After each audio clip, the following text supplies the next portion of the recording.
Buenos días muchachos, muy bien. Ahora sí nos encontramos en el cuarto video del curso de física. Aquí en este video nosotros vamos a continuar con el tema de análisis vectorial. Pero antes de ver lo que sigue, vamos a ir recordando qué es lo que fuimos o lo que vimos en el video anterior. Ya hacemos un rápido repaso y continuamos con lo que nos falta. A ver, empezamos análisis vectorial. Lo primero que vimos la clase pasada, el video anterior, fue lo siguiente. Dice que es un vector, nosotros dijimos que era un pedazo de línea recta que representa magnitudes vectoriales. Y una magnitud vectorial es aquella que se define usando un número, una unidad de medida y una orientación. Recuerden que cuando hablamos de orientación, nos estamos refiriendo a un sentido y a una dirección. La forma gráfica de representar a un vector es mediante flechas orientadas, tales como las que vamos a ver por aquí. Esas flechas orientadas, esta flecha horizontal y esta flecha vertical. Esta es la forma gráfica de representar a un vector. Y la forma analítica, digamos así, es mediante letras con la flechita arriba, tal como pueden ver ahí. No se olviden, letras mayúsculas o minúsculas, pero siempre deben estar con la flechita arriba. También vimos acerca, bueno, del sistema coordenado que íbamos a usar mucho para este tema, que está formado por una línea vertical, que la vamos a llamar eje Y, y una línea horizontal, que la vamos a llamar eje X. Muy bien. Luego vimos los elementos de un vector. Empezamos con el módulo, que era el tamaño del vector, tamaño o longitud del vector. Luego también estaba la dirección, que es el ángulo que forma el vector con el eje positivo de las X. También estaba el origen, que era el punto donde nace el vector.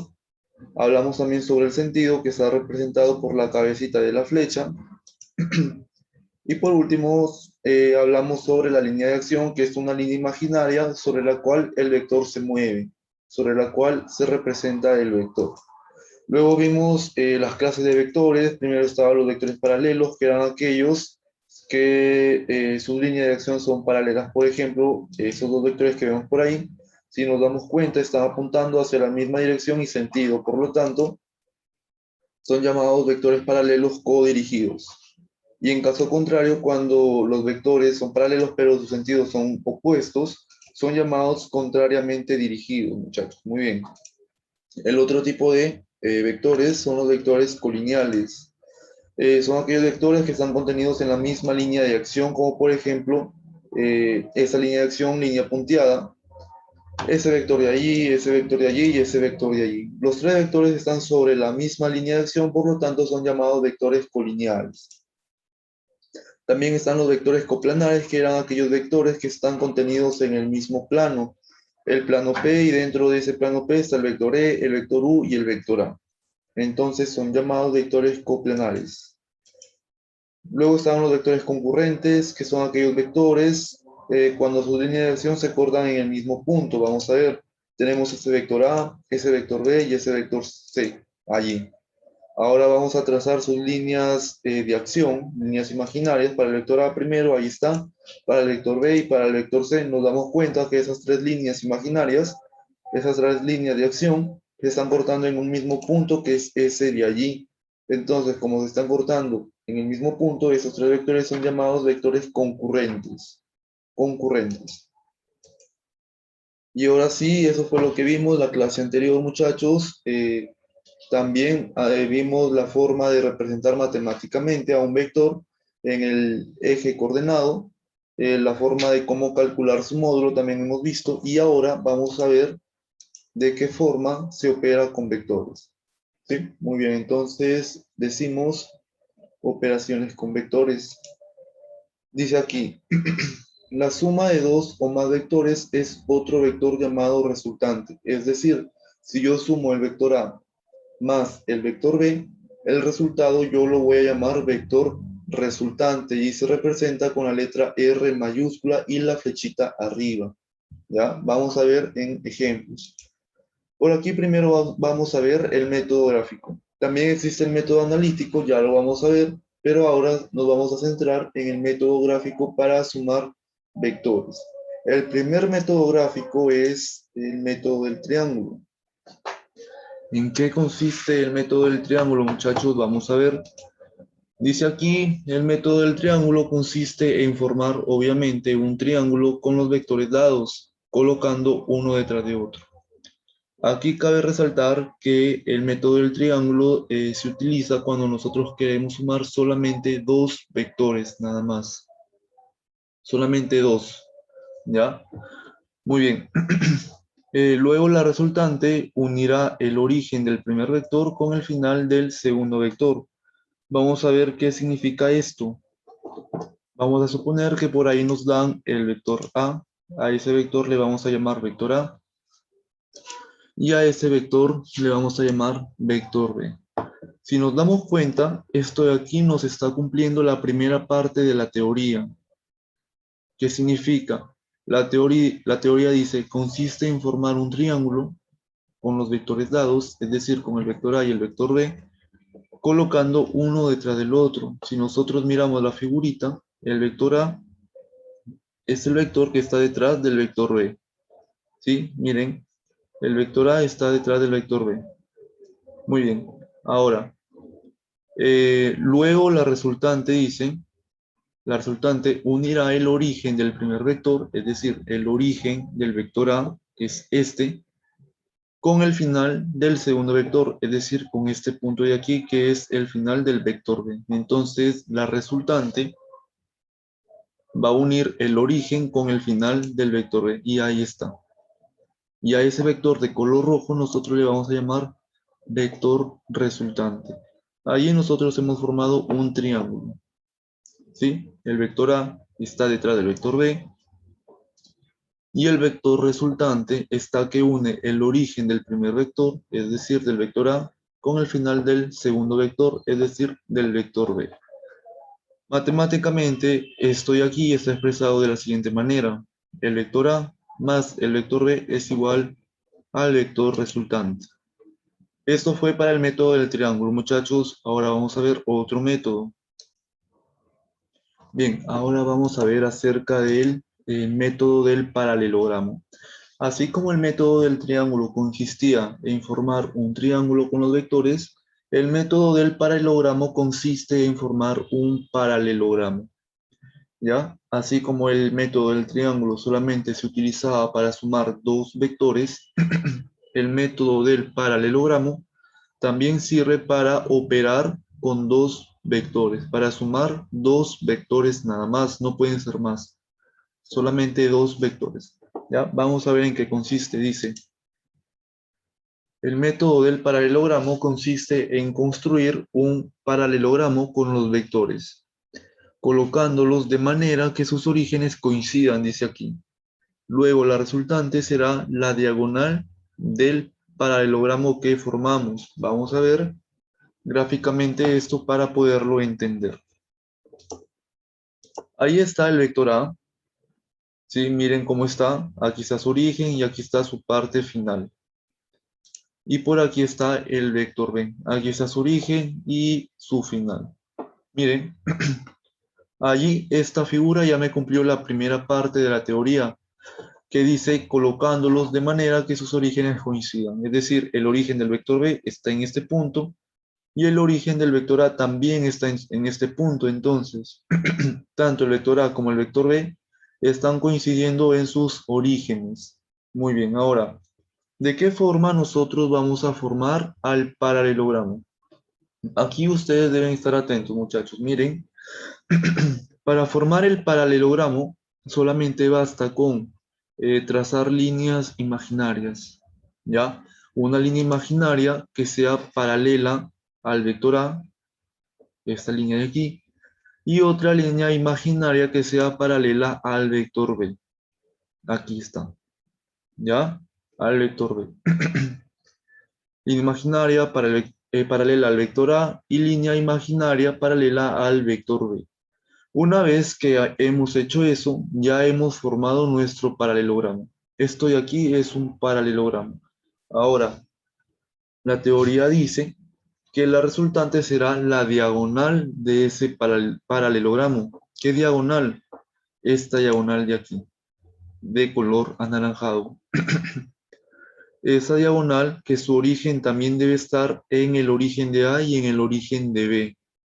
¿Ya? Esa diagonal va a venir a ser mi vector resultante y lo represento con la letra R mayúscula.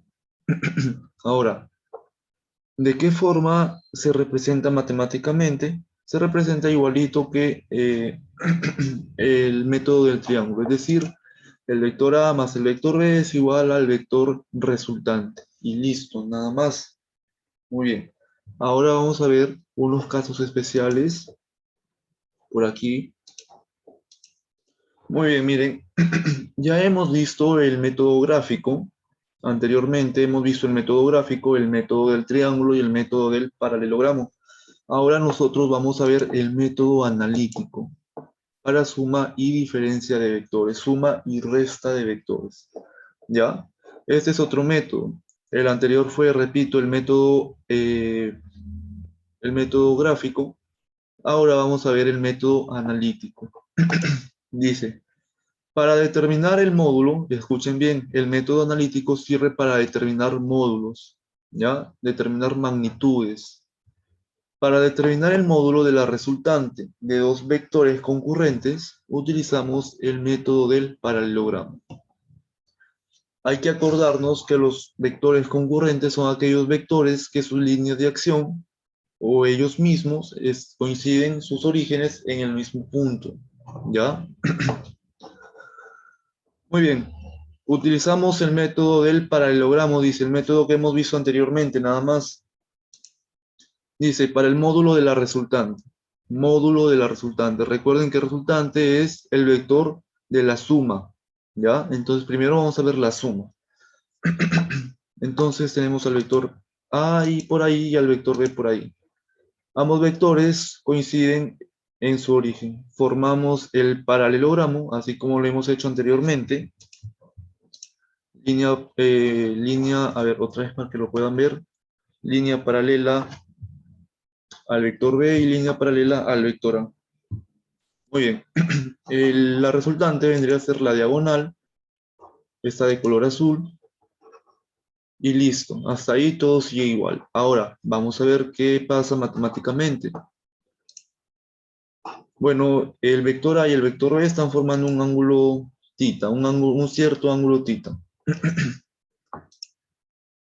Matemáticamente yo les decía anteriormente, bueno, en la diapositiva anterior, que el vector A más el vector B es igual al vector resultante. Esto de aquí lo vimos anteriormente. Muy bien. Si yo quiero calcular el módulo del vector resultante, es decir, la magnitud de este vector de aquí, de este vector R, yo utilizo lo siguiente. Aquí está la representación. Recuerden lo que les dije cuando veíamos las partes de un vector, que el módulo se representa mediante barras. Entonces decimos, el módulo de A más B, del vector A más el vector B, debe ser igual al módulo del vector resultante. Y para calcular este módulo, utilizo la siguiente fórmula. El módulo del vector resultante es igual a la raíz cuadrada del módulo del vector A al cuadrado más el módulo del vector B al cuadrado más 2 veces A por B por el coseno de teta, por el coseno del ángulo que forman ambos vectores. De esta manera, yo resolviendo esto de aquí, yo encuentro el módulo del vector resultante. ¿Ya, muchachos? De esa manera yo puedo encontrar el módulo del vector resultante. Muy bien, eso es para la resultante, muchachos. Ojo, tener en cuenta. Para la suma. Sí, aquí hay un signo más y aquí hay un signo más. Tengan en cuenta eso. Ahora vamos a ver para el módulo de la diferencia. Para el módulo de la resta.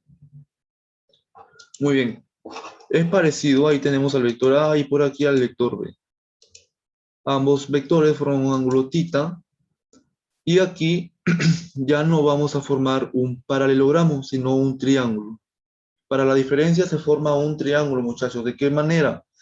El vector diferencia debe unir el final de uno de los vectores con el final del otro vector. Debe unir los finales. ¿Sí? Aquí ustedes pueden darse cuenta que El vector diferencia, que es este vector y azul, está uniendo el final del vector B con el final del vector A. Ya recuerden eso, para la resultante se formaba un paralelogramo y ahora para la diferencia se forma un triángulo. ¿Ya, muchachos? Muy bien, ahora, matemáticamente, ¿cómo se expresa esto? De esta manera. El vector A menos el vector B es igual al vector diferencia. Siempre primero debe ir el vector donde están unidas las cabecitas. La cabecita del vector diferencia y en este caso la cabecita del vector A, entonces ese vector debe ir primero. Si se hubiese dado el caso que este vector diferencia estuviese uniendo al vector A con el vector B, es decir, la cabecita del vector diferencia estuviese aquí, uniendo la cabecita del vector B, entonces B va aquí primero. Pero ese no es el caso. Aquí el caso es que la cabecita del vector diferencia está coincidiendo con la cabecita del vector A. Entonces el vector A va primero, menos el vector B es igual al vector diferencia. Si yo quiero calcular el módulo del vector diferencia, no nos olvidemos de las barritas. Ahí está, barrita significa módulo. Y si yo quiero calcular el módulo, lo hago con esta fórmula de aquí. La raíz cuadrada del módulo del vector A al cuadrado más el módulo del vector B al cuadrado menos 2 veces A por B por el coseno del ángulo que forman ambos vectores. Si ustedes se dan cuenta, esta fórmula de aquí es muy parecida a la anterior. Miren.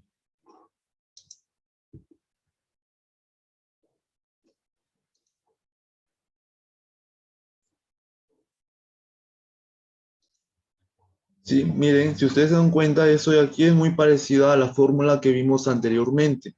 Entonces, esta fórmula de aquí que les estoy señalando, con la fórmula de la resultante, para el módulo de la resultante, forman la ley de cosenos. Ahí está. Eso es muy importante para utilizarlo en las operaciones con vectores, muchachos. ¿Ya?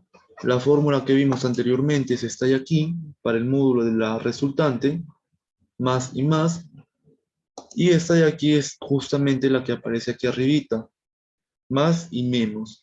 Para la resultante es más, y para la diferencia es más y menos. ¿Ya? Y esas dos fórmulas son llamadas ley de cosenos. No se olviden de eso, muchachos. Muy bien. Vamos a resolver un ejercicio. Ese es un ejemplo básico, un ejemplo muy sencillo.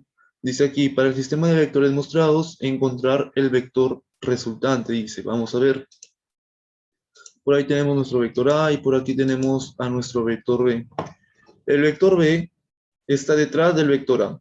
Si se dan cuenta, está detrás del vector A. Y por ahí entonces tenemos el vector C.